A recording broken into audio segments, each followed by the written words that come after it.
धन्यवाद, धन्यवाद, धन्यवाद, धन्यवाद। परमपिता परमेश्वर, हम आपका हृदय से धन्यवाद करते हैं क्योंकि आप महान सामर्थी परमेश्वर हैं, अद्भुत युक्ति करने वाले परमेश्वर हैं और आपने प्रभु अद्भुत युक्ति करके सबको अपने पुत्र के प्रिय पुत्र के राज्य में प्रवेश कराने के लिए योजना बनाई है और लोगों को सुसमाचार भेज दिया। सारे संसार में आपके राज्य का सुसमाचार सुनाया जा रहा है ताकि जो कोई उस सुसमाचार को ग्रहण करे, उस पर विश्वास करे और अपनी इच्छा परमेश्वर के राज्य में प्रवेश करने के लिए प्रकट करे, उसके जीवन में आपकी अद्भुत सामर्थ प्रकट हो और अद्भुत तरीके से आप उसको अपने प्रिय पुत्र के राज्य में प्रवेश कराएं ताकि आपकी महिमा हो, सारी महिमा आपको मिले। धन्यवाद के साथ हम इस प्रार्थना को आपके इकलौते पुत्र प्रभु यीशु मसीह के नाम से मांगते हैं, आमीन। Praise the Lord. Thank you Jesus. The glory of God part 97 में हम लोग आज बहुत महत्वपूर्ण चीज को समझने जा रहे हैं, the purpose of the tabernacle, यानी जंगल में तंबू का, जो मूसा का तंबू है, उसका क्या उद्देश्य था, परमेश्वर किस उद्देश्य से उस तंबू को बनवा रहा था। The blueprint for the kingdom of God, ये तंबू जो था, this is the blueprint for the kingdom of God, ये परमेश्वर के राज्य का ब्लूप्रिंट था जिसे हम यहाँ पर देख सकते हैं। This is the foundational work of the kingdom of God, परमेश्वर के राज्य के का एकदम यानी प्रारंभिक कार्य था। निर्गमन की पुस्तक 25 अध्याय उसका 8 पद और 9 पद पढ़ेंगे। परमेश्वर ने मूसा से कहा, इजराइलियों से कह कि वो मेरे लिए एक पवित्र स्थान बनाएं कि मैं उनके बीच में निवास करूं। परमेश्वर की 10 आज्ञाएं सुनाने के बाद परमेश्वर की सबसे बड़ी इच्छा जो उसने प्रकट की इजराइलियों को के लिए, वो ये थी कि परमेश्वर ने अपनी इच्छा को प्रकट किया कि मैं उनके बीच में निवास करूं और इसके लिए वो मेरे लिए एक निवास स्थान बनाए। एक तंबू, जैसे सब लोग तंबू में रह रहे थे, वो परमेश्वर के लिए भी एक तंबू बनाया जाए जिसमें परमेश्वर उनके बीच में निवास करे। आगे, जो कुछ मैं तुझे दिखाता हूं, अर्थात निवास स्थान और उसके सब सामान का नमूना, उसी के अनुसार तुम लोग उसे बनाना। परमेश्वर के लिए निवास स्थान बनाना, ये परमेश्वर ने इच्छा प्रकट की। मुख्य बात क्या है मालूम है? परमेश्वर के लिए निवास स्थान हम अपनी इच्छा और अपने डिजाइन से नहीं बना सकते। जो सीखने वाली बात है, परमेश्वर ने जो जहां पर ज्यादा जोर दिया था और जिस बात को वो बार बार सिखाता है आज भी, कि अगर तुम परमेश्वर की इच्छा पूरी करना चाहते हो तो परमेश्वर के तरीके से जो वो बताता है तभी वो काम होगा। परमेश्वर के लिए निवास स्थान बना रहे हो, परमेश्वर ने नमूना दिखाया मूसा को और एक एक चीज का नमूना दिखाया और कहा इसी नमूने के आधार पे उनसे कहो कि वो बनाएंगे। ये पहली बात थी, ये था blueprint of the kingdom of God. जी, the kingdom of God is introduced and comes alive in the heart of Old Testament through the tabernacle story। यानी ये जो तंबू के बनाने की पूरी विधि है और तंबू के द्वारा परमेश्वर उनके बीच में निवास कर रहा था और उनको जंगल के मार्ग में आगे के सफर में लेके जा रहा था प्रॉमिस्ड लैंड की तरफ। ये सारी चीजें, the kingdom of God is introduced and comes alive in the heart of the Old Testament through the tabernacle story in the wilderness journey of the Israelites। यानी इजराइलियों के जंगल के सफर में ये जो तंबू जहां से आता है, मूसा का तंबू, यहां से कहानी में बदलाव आ जाता है। अब परमेश्वर उनके बीच में उनके साथ निवास कर रहा है। और वो कैसे निवास कर रहा था, साइड में डायग्राम बनाया गया है। और ये डायग्राम देखिए, the dwelling place of God, ये वो कवर्ड एरिया है, उसके बाद आंगन है बाहरी, और इसको कहते हैं टैबरनेकल ऑफ मोसेस, जिसके विषय में डिटेल स्टडी मैंने आपको बहुत पहले दी थी।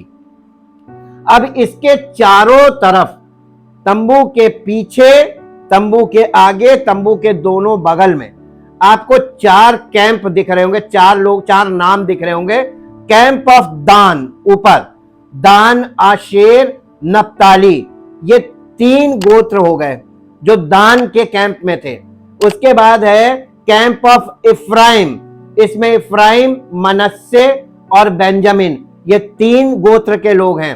फिर उसके बाद है कैंप ऑफ जूडा, यानी यहूदा का कैंप, इसमें जूडा, इस्साचार और जुबुलून, ये 3 गोत्र के लोग हैं। फिर इसके बाद नीचे है कैंप ऑफ रूबेन, इसमें गाद, साइमन एंड रूबेन, ये 3 हैं। अब आप देख रहे होंगे 3, 3, 6, 3, 9, 3, 12, ये 12 गोत्र के 12 हेड्स जो उनके जो वो थे, इनके मुख्य, जिनको सरदार बोला गया है या जिनको इनके गोत्र का मुखिया बोला गया है, ये मुखियों के कैंप होते थे सामने, और हर मुखिया के कैंप के पीछे लाइन से उनके लोगों के कैंप होते थे। और ये लैक्स में है, इसका जो कैलकुलेशन है वो लाखों में है।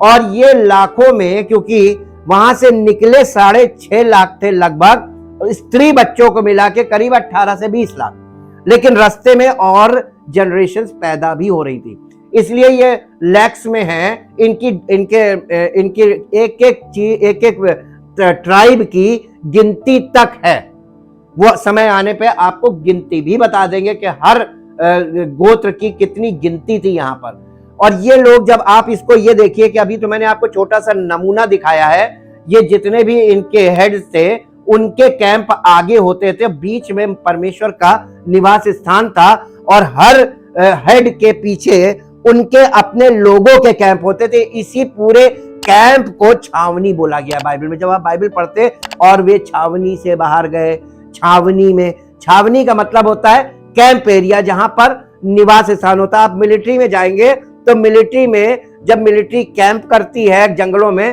तो वो उनका निवास स्थान, उसको कैंप एरिया ही बोला जाता है। ये परमेश्वर का निवास स्थान जंगल में कैंप था, ये कैंपिंग है।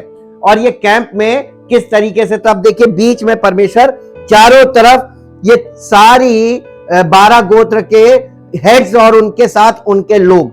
और जब परमेश्वर को कोई बात बतानी होती थी, परमेश्वर मूसा को बताता था, मूसा अपने भाई को हारून को बताता था, हारून इन 12 हेड्स को बताता था, और ये 12 हेड अपने अपने लोगों को बताते थे।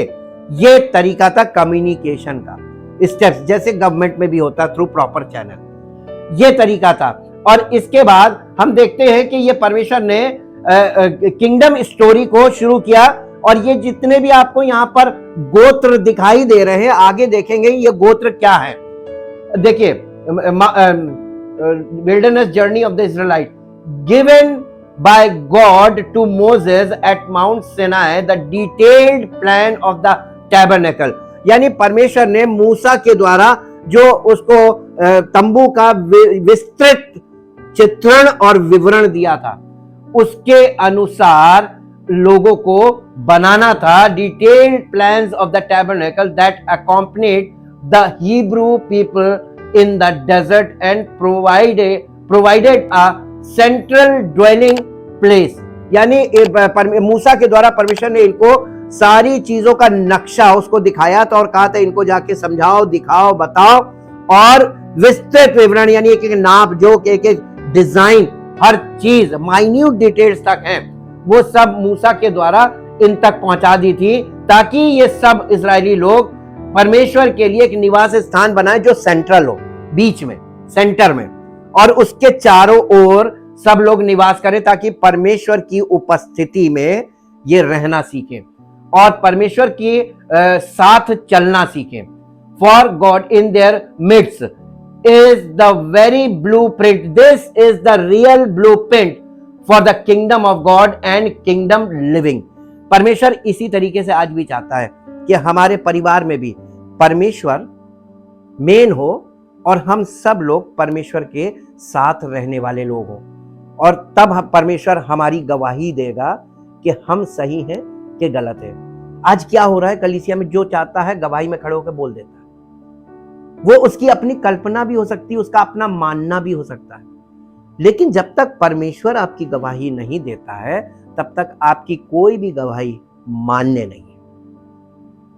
ठीक, अब ये इतनी बात क्लियर हो गई। Why God changed the name from Abram to Abraham?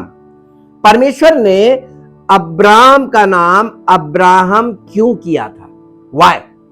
मेरे साथ एक पद निकाल के पढ़िए जो आपको पता चलेगा, मिलेगा।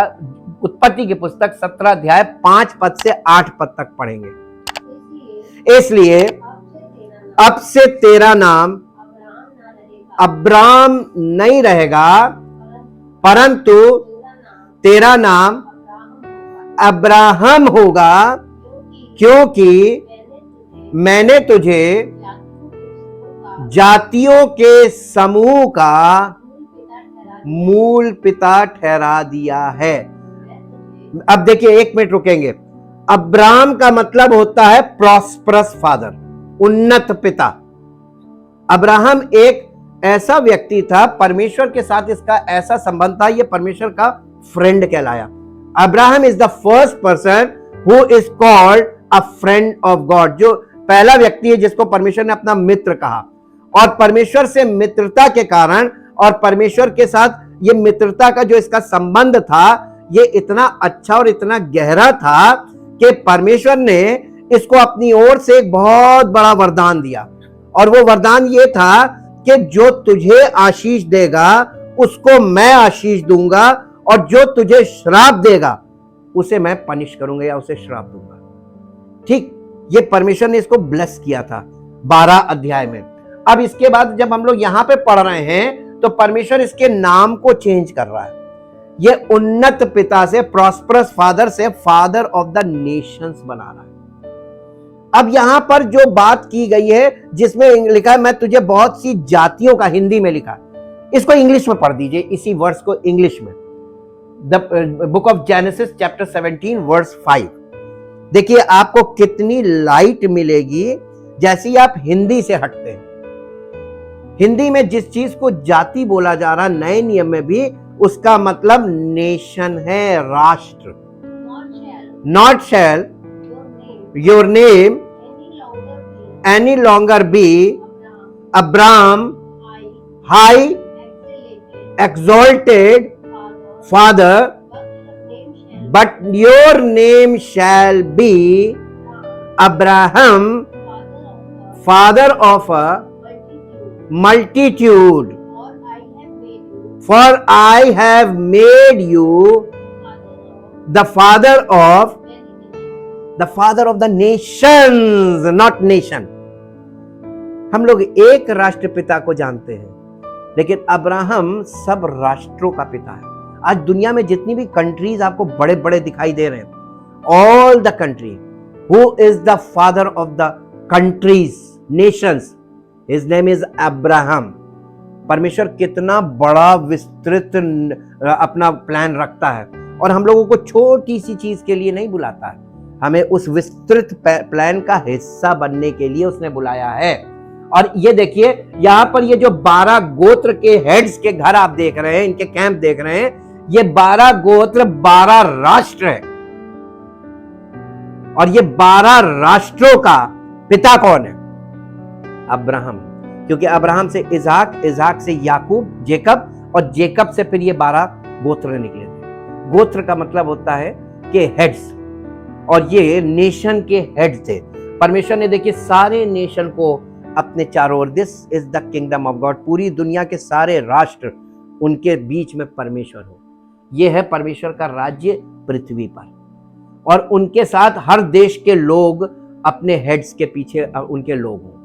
ठीक, अब देखिए इसके बाद हम यहां पे क्या बोला उसने, अब परमेश्वर ने इसका नाम ही बदला था, क्योंकि इसके नाम के बदलने का जो उसने वायदा किया था उसे यहां पर पूरा करना शुरू किया था। जी, मैं तुझे अत्यंत फलवंत करूंगा और तुझको जाति जाति यानी सारे नेशंस का मूल बना दूंगा जी। और तेरे वंश में, अब आप कह रहे होंगे इसके वंश में राजा, ये जितने भी हैं ये सब राजा बने थे। हर गोत्र एक राष्ट्र बना और जो नाम है यहां पे ये उस राष्ट्र का nation of the father of the nation बना, यानी उस राष्ट्र का जनक बना जी। और मैं तेरे साथ और तेरे पश्चात पीढ़ी पीढ़ी तक तेरे वंश के साथ भी इस आशय की युग युग की वाचा बांधता हूं कि मैं तेरा और तेरे पश्चात तेरे वंश का भी परमेश्वर रहूंगा। अब ये चाहे जितने भी टेढ़े हों, परमेश्वर जो गलती कर रहा था मर रहा था, लेकिन बाकी को परमेश्वर सही भी कर रहा था। तो परमेश्वर इस वंश को नहीं छोड़ रहा था और इस वंश को सिखा रहा था कि मैं तुम्हारे बीच में रहकर तुम्हें डिसिप्लिन सिखा के रहूंगा। और परमेश्वर, ये चूजन जनरेशन कहलाती है। ये जो 12 गोत्र हैं ये चूजन जनरेशन है। और यहां पे परमेश्वर उस चूजन जनरेशन को कह रहा है कि मेरे लिए निवास स्थान बनाओ। अब इसके बाद देखिए जी, और मैं तुझको और तेरे पश्चात तेरे वंश को भी ये सारा कनान देश जिसमें तू परदेसी होकर रहता है, इस रीति से दूंगा कि वो युग युग उनकी निज भूमि रहेगी और मैं उनका परमेश्वर रहूंगा। अब देखिए यहां पे परमेश्वर अपने वायदे को भी पूरा कर रहा है और उसी वायदे के लिए ये प्लानिंग है। और यहां से परमेश्वर जंगल के मार्ग में, यहां से सिनाई पर्वत से इसको बनवाने के बाद अब परमेश्वर उनके साथ साथ चलता है कनान के लिए। उनको कनान देश देने का वादा किया है और परमेश्वर इन लोगों को लेके कनान की तरफ चल रहा है। अब ये लोग क्या करते हैं क्या नहीं करते हैं हम उसे स्टडी नहीं कर रहे, लेकिन परमेश्वर इनके द्वारा जो कर रहा था उससे हमारा क्या संबंध है, अब हम इस पर स्टडी कर रहे हैं। Through the construction of the tabernacle by them according to the pattern shown by God, God wants to know and see that they are willingly participate to fulfill the will of God.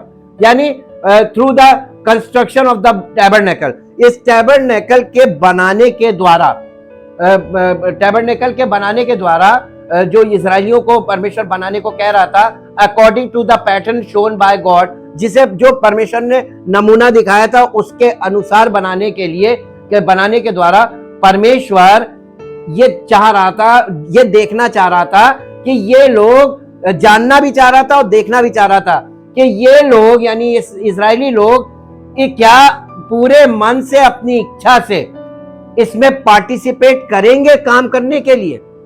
आज कलीसिया में भी वही विधि है, जब तक आप अपनी इच्छा से पार्टिसिपेशन में नहीं आते, स्पिरिचुअल पार्टिसिपेशन में, तब तक परमेश्वर आपको काउंट नहीं करता है। ये ऐसे बताना और सिखाना बहुत कठिन है जब तक यहाँ पे दिखा के बता देना कि देखिए परमेश्वर कैसे सिखा रहा था। और ये परमेश्वर उनकी इच्छा को देखना मांग रहा था। देखिए निर्गमन की पुस्तक 25 अध्याय का पहला पद पढ़िए। यहोवा ने मूसा से कहा, इजराइलियों से ये कहना कि मेरे लिए, भाई आप कंस्ट्रक्शन करना है, परमेश्वर के लिए निवास स्थान बनाना है, तो यानी उसके लिए सामान कौन देगा? परमेश्वर देगा या परमेश्वर लोगों से कह रहा है कि तुम मेरे लिए बनाओ और मेरे लिए भेंट लेकर आओ? नहीं, मेरे लिए भेंट देना, हाँ, एक कंडीशन लगाकर बोला था, लोगों से कहो कि मेरे लिए भेंट लेकर आए इस काम के लिए, ये तंबू बनाने के लिए भेंट लाए, और जो कोई जितने अपनी इच्छा से देना चाहे। मूसा से कह दिया था सबसे मत लेना, जबरदस्ती मत लेना, जो अपनी इच्छा से देना चाहे उन्हीं से मेरे लिए भेंट लेना। परमेश्वर अपना कार्य जो पृथ्वी पर करता है उसके लिए परमेश्वर चाहता है कि वो लोग जो उसमें पार्टिसिपेट करते हैं वो लोग उसमें आर्थिक रूप से भेंट दें। ये परमेश्वर भीख नहीं मांग रहा, ये भेंट है। भीख में और भेंट में अंतर होता है, और दान में भी अंतर होता है। दान लोगों को, गरीबों को दिया जाता है, जरूरतमंदों को दिया जाता है, लेकिन हम परमेश्वर को देते वो भेंट है, वो दान नहीं है। हम लोग गलत शब्दों का इस्तेमाल करते हैं। हमको परमेश्वर को भेंट देनी है, जो हमें सब कुछ देता है उसको हम क्या दे सकते हैं। लेकिन परमेश्वर को भेंट देना अपनी इच्छा से, ये परमेश्वर देखना चाहता है और जानना चाहता है हमारे जीवन से कि क्या हम परमेश्वर को देने में खुशी से देते हैं या हम परमेश्वर को किस भावना से देते हैं। लालच से भी लोग देते हैं, कुड़कुड़ा के भी देते हैं, दबाव में भी देते हैं, लेकिन परमेश्वर कहता है किसी तरीके से मैं ग्रहण नहीं करूंगा। मैं ग्रहण करूंगा जो खुशी से और इच्छा से, अपनी इच्छा से देंगे, उन्हीं से मेरे लिए भेंट लेना। और इसके बाद 8वां पद पढ़ दीजिए, इसी का 25 का 8। और वे, यानी भेंट तो दे, भेंट दे के घर में नहीं बैठना, भेंट दे और उसके बाद वही लोग मेरे लिए एक पवित्र स्थान बनाएं कि मैं उनके बीच निवास करूं। यानी काम भी वही करें, भेंट भी दें और काम भी। आजकल लोग मालूम क्या सोचते हैं, हमारा काम भेंट दे देना, बाकी हमारा कोई काम नहीं है। हाँ, गलत। पार्टिसिपेशन क्या है? आपको कलीसिया में अपना हाथ लगाना चाहिए। कुछ भी छोटे छोटा कोई काम स्वेच्छा से, अपनी इच्छा से, किसी को बोलने की। लोग सोचते हैं हमें, हमसे आपने बोला ही नहीं था, हमसे तो कभी किसी ने कहा ही नहीं, हमसे भी कभी किसी ने नहीं कहा। जब हम प्रभु में आए थे, हम अपनी इच्छा से जाते थे काम करने, हम अपनी इच्छा से 1 घंटा पहले जाते थे, और परमेश्वर हमारी इन चीजों को नोटिस करता है। और इसके बाद व्यवस्था विवरण की पुस्तक 8 अध्याय का 1 और 2 पद पढ़ दीजिए। इसी बात से जुड़ी हुई बात है। व्यवस्था विवरण 8 अध्याय का 1 और 2 पद। जो आज्ञा, देखिए, जो आज्ञा तुम पढ़ते हो या सुनते हो नहीं लिखा है। बहुत ध्यान दीजिए ग्रामर में यहां क्या लिखा है। परमेश्वर खुद कह रहा है, God himself talking to the Israelites, इजराइलियों से परमेश्वर बात कर रहा है, कह रहा जो आज्ञा मैं आज तुम्हें, इसका मतलब परमेश्वर बोल रहा है, गॉड स्पीक्स, परमेश्वर बोल के बात कर रहा है। मैं आज तुम्हें सुनाता हूं, उन सबों पर चलने की चौकसी करना, इसलिए कि तुम जीवित रहो और बढ़ते रहो, और जिस देश के विषय में यहोवा ने तुम्हारे पूर्वजों से शपथ बांधी थी, खाई थी, उसमें जाकर उसको अपने अधिकार में कर लो। अधिकारी हो जाओ, मतलब अपने अधिकार में कर लो जी। और याद रखना, स्मरण रख कि तेरा परमेश्वर यहोवा उन 40 वर्षों में तुझे सारे जंगल के मार्ग में से इसलिए ले आया है कि वो तुझे नम्र बनाए और तेरी परीक्षा करके ये जान ले कि तेरे मन में क्या है और कि तू उसकी आज्ञाओं का पालन करेगा या नहीं। और ये टैबरनेकल के द्वारा परमेश्वर ये चीज जांचने जा रहा है। अब यहां से यही चीज शुरू हो जाएगी। अब देखिए, इसीलिए परमेश्वर ने अपनी आपकी उपस्थिति बनाई कि अब मैं तुम्हारे बीच में रहूंगा और मैं तुम्हारे बीच में रहकर इस बात की गवाही मैं दूंगा कि कौन गलत है कौन सही है। और ये लोग इसीलिए परमेश्वर के सामने गलती इसलिए मान लेते थे क्योंकि इन्हें मालूम है परमेश्वर से छिपना और बचना मुश्किल है। God wants that every tribe participate in the construction of his dwelling place. परमेश्वर ये भी चाहता था, देखिए, परमेश्वर ने किसी विशेष गोत्र को काम करने के लिए नहीं बोला, परमेश्वर ने सारे गोत्रों को इन्वॉल्व किया कि सबको मिलकर बनाना है। परमेश्वर की उपस्थिति जब कलीसिया में लोग आते हैं, हर व्यक्ति चाहे वो किसी भी जाति का हो, जब वो कलीसिया में आ गया, वो परमेश्वर की संतान बॉर्न अगेन हुआ, तभी कलीसिया में आया। और कलीसिया में प्रभु उनको जोड़ता है। और जब प्रभु आपको कलीसिया से जोड़ता है, इसका मतलब आप बॉर्न अगेन है, इसलिए प्रभु ने आपको जोड़ा है। अब आप परमेश्वर की संतान है, and your responsibility is equal to the servant of God. परमेश्वर के सेवक के बराबर आपकी भी रिस्पॉन्सिबिलिटी है, तो आपको भी इन्वॉल्व होना चाहिए सेवकाई में। तो इन सब को इस्तेमाल किया था और परमेश्वर इन सब लोगों को उसमें पार्टिसिपेट करा रहा था। तो ये तंबू जो बन रहा था, इसकी सारी चीजें इन सारे गोत्रों ने मिलकर बनाई, कोई एक नहीं कह सकता कि मैंने खाली बनाया। अब देखिए, God wants that every tribe participate in the construction of his dwelling place. God through the tabernacle, God wants to show them how they can approach the presence of God through priestly service in the tabernacle। अब ये वाला बड़ा मुख्य point है, through the tabernacle, यानी इस तंबू के द्वारा God wants to show them, परमेश्वर उन्हें ये दिखाना चाहता था और सिखाना चाहता था और समझाना चाहता था कि कैसे वे परमेश्वर की उपस्थिति तक उनकी पहुंच हो सकती है। How they approach the presence of God through priestly service in the tabernacle, यानी उस तंबू में जो याजकीय सेवक थे, उनके द्वारा परमेश्वर तक इनकी पहुंच है थ्रू प्रॉपर चैनल। अब हम आपको एक बात बताएं, ये परमेश्वर का निवास स्थान था उस जमाने में, जंगल में। वहां कोई कोर्ट नहीं था, इतने लाखों परिवार, इनमें आपस में कोई मतभेद, कोई समस्या, पारिवारिक समस्या, ये न्याय के लिए कहां जाएंगे? परमेश्वर का निवास स्थान यही न्यायालय था, और परमेश्वर से बड़ा सच्चा न्यायी कोई नहीं है। परमेश्वर न्याय यहीं पर करता था, आंगन में। ये आंगन जो था ना, outer court, this is also the place of judgement. इसीलिए यीशु मसीह ने इसके बाहर सब लोगों के लिए वो किया, और जो ब्रेजन ऑल्टर है वो यीशु मसीह है, उसने एक बलिदान के द्वारा सबको परमेश्वर के न्याय से बचाया। तो परमेश्वर का न्याय होता था, यह न्याय आसन था। उसके बाद दूसरा काम, चिकित्सा की जरूरत पड़ती थी, तो परमेश्वर से अच्छा इनको गाइड करने वाला कोई नहीं था कि इनको कैसे सैनिटेशन सिखाया जाता था, लॉ ऑफ गॉड का हिस्सा था कि आपको सफाई कैसे रखनी है, क्वारंटीन वगैरह सारे वर्ड्स यहाँ से, आप लोगों ने उस दौरान बहुत से वचनों को सुना होगा कि क्वारंटीन वर्ड यहीं से निकला। और ये जब कोड़ हो जाता था किसी को तो उसको क्वारंटीन किया जाता था, फिर उसके बाद उसको आइसोलेट किया जाता था। ये जब महामारी चली तो ये सारी चीजें बाइबल से निकल कर आने लगी थी।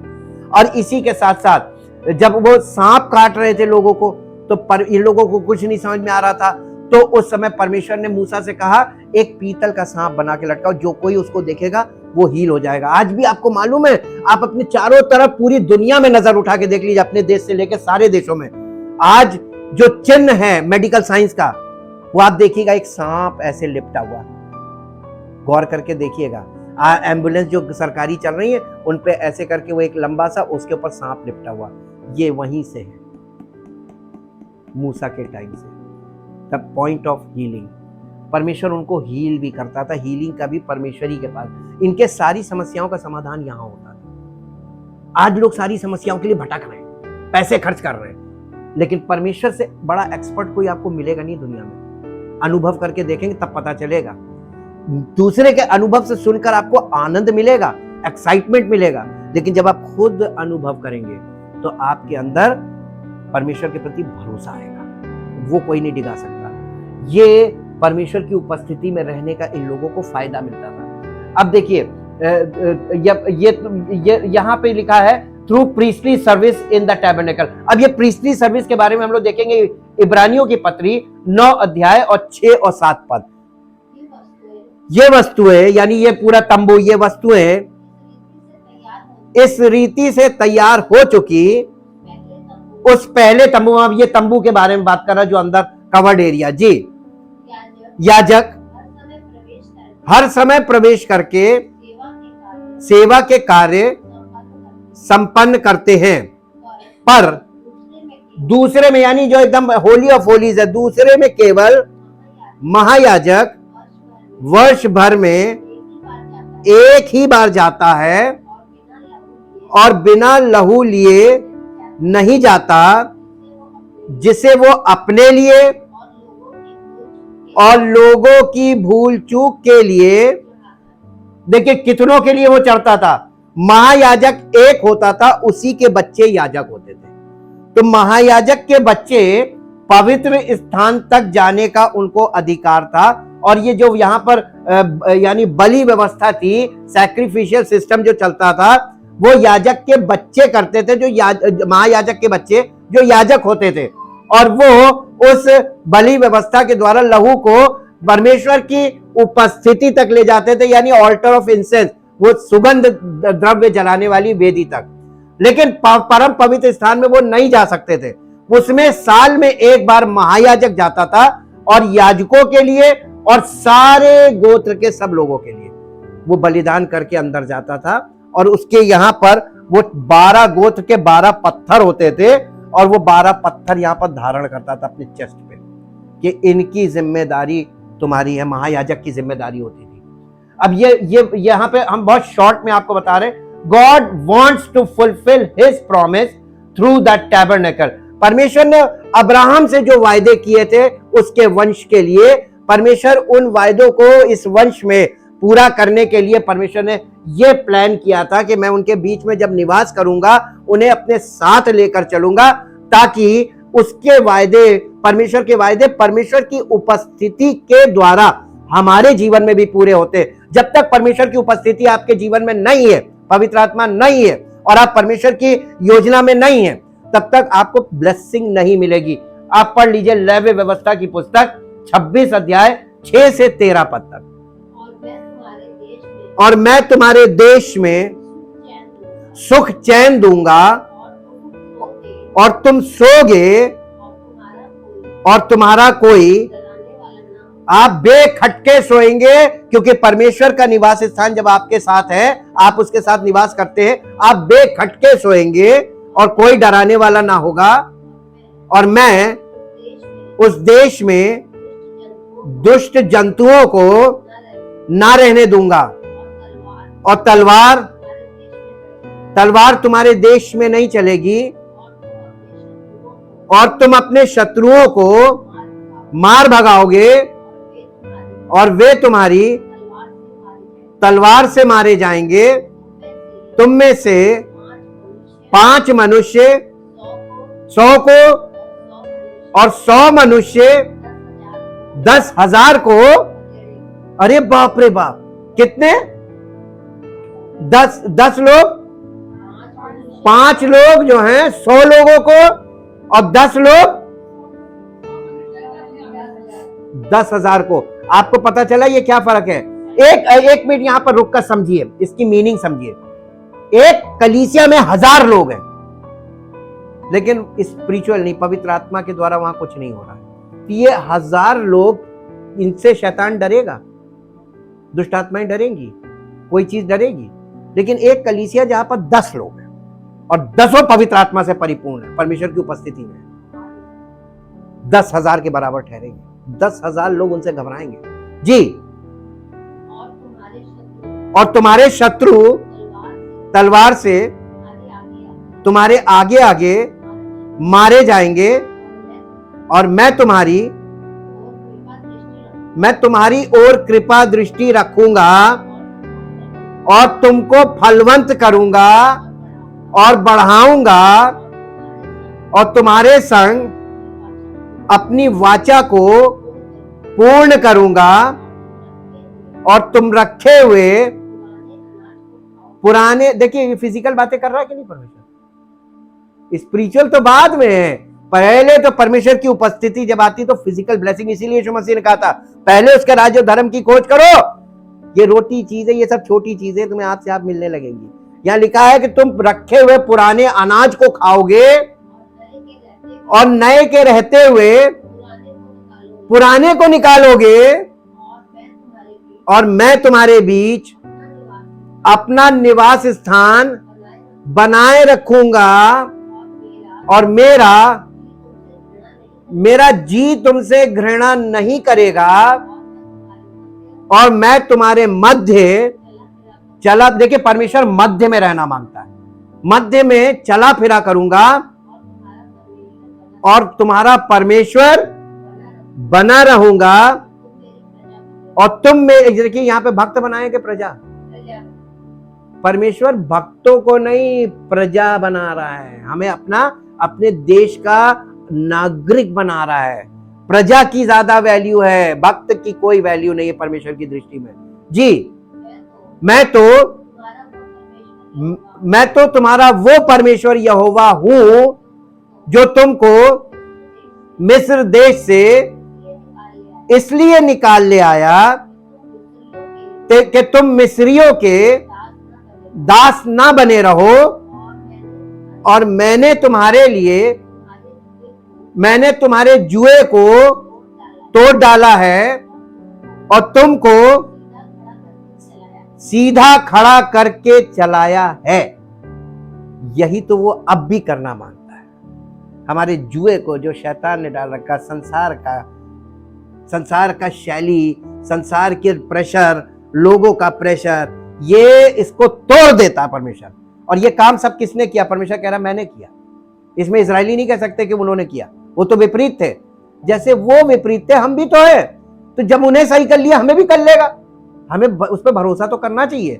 जी, ये लोग सब कुछ के बावजूद, जो अच्छी चीज है, ये परमेश्वर के दायरे में बने रहे और परमेश्वर के बातों को नहीं भी समझ पा रहे थे, लेकिन ये चल रहे थे, ये परमेश्वर के साथ चल रहे थे। इसीलिए हम आपको सिखाते हैं, कलीसिया में बने रहो और चलते रहो। समझ में आएगा, सबको समझ में आएगा, जल्दी समझ में आएगा, क्योंकि परमेश्वर आपके जीवन में कार्य करेगा और वो समझा लेगा। जब उस जमाने में एजुकेशन नहीं थी, उन्हें समझा लिया, सिखा लिया, तो हम लोग तो बहुत अच्छे समझदार हैं, तो बहुत जल्दी समझ में आएगा। इसलिए परमेश्वर के वचन को अंडरस्टैंड कीजिए और उस योजना को अंडरस्टैंड कीजिए। जो नए नियम में आपको कठिन तब लगती है क्योंकि आपको पुराने नियम में उसका नमूना देखने को मिलेगा, तो आपको इजी लगेगी कि जैसे इन्हें बटोर कर इनके बीच में निवास कर रहा था। कलीसिया क्या है? परमेश्वर का घराना, और इसमें पिता, पुत्र और पवित्र आत्मा। यहाँ पर ट्रिनिटी, यहाँ पर भी ट्रिनिटी थी, यहाँ पर भी ट्रिनिटी, सेम चीज है। बस ये है कि वो तंबू था, वो पुराना तंबू था, और हम लोग नए तंबू में, कलीसिया नया तंबू है। Thank you, thank you, thank you Lord. परम पिता परमेश्वर, हृदय से आपका धन्यवाद करते हैं आपकी अद्भुत योजना के लिए, जो प्रभु आपने मूसा के तंबू के द्वारा प्रकट किया है, ताकि प्रभु आपके राज्य के, जैसे आपने उन सब लोगों को अपने राज्य का वारिस बनाया, और इसलिए कि वो आपकी उपस्थिति में, आपकी बीच में आपकी उपस्थिति और आपकी उपस्थिति के आसपास निवास करते थे। ऐसी आपकी उपस्थिति हमारे जीवन में हो, हमारे जीवन के केंद्र में हो, हमारे परिवार के केंद्र में हो, हमारी कलीसिया के केंद्र में आपकी उपस्थिति हो, ताकि कलीसिया में आने वाला हर शख्स आपकी उपस्थिति के द्वारा अपनी सब बुरी आदतों से, अपनी सब पाप के द्वारा जो हमारे अंदर प्रवृत्तियां हैं, उन सब चीजों से छुटकारा पाकर आपके राज्य का वारिस बनकर आपकी महिमा का कारण बने। क्योंकि ये काम तो केवल आप ही कर सकते हैं। हमारा काम तो लोगों तक संदेश पहुंचाना है, आपकी वचन की सच्चाई को लोगों तक पहुंचाना है। और ये भी हम अपने आप से नहीं कर सकते जब तक कि पवित्र आत्मा हमारे जीवन में कार्य ना करे और वो हमारे द्वारा इस चीज को ना करे। हम इसे नहीं कर सकते प्रभु। हम अयोग्य थे, अयोग्य हैं और अयोग्य रहेंगे, लेकिन धन्यवाद करते हैं कि हमारा परमेश्वर योग्य था, योग्य है और वो ही योग्य रहेगा। उसके अलावा कोई योग्य नहीं है। हम आपकी योग्यता के लिए भी धन्यवाद करते हैं और पवित्र आत्मा के अद्भुत प्रकाशनों के लिए भी धन्यवाद करते हैं, और चाहते प्रभु इसी प्रकार से आपका पवित्र आत्मा आपके पवित्र वचनों के द्वारा हम सब कलीसिया के लोगों को उस मार्ग में हमारी अगुवाई करे जिसमें हमें चलना है, ताकि हम सही गंतव्य तक पहुंचे, अपनी मंजिल तक पहुंचे और परमेश्वर की महिमा का कारण बने। सारी महिमा आपको मिले। इस प्रार्थना को आपके इकलौते पुत्र प्रभु यीशु मसीह के नाम से मांगते हैं, आमीन। Praise the Lord. परमेश्वर आपको आशीष दे।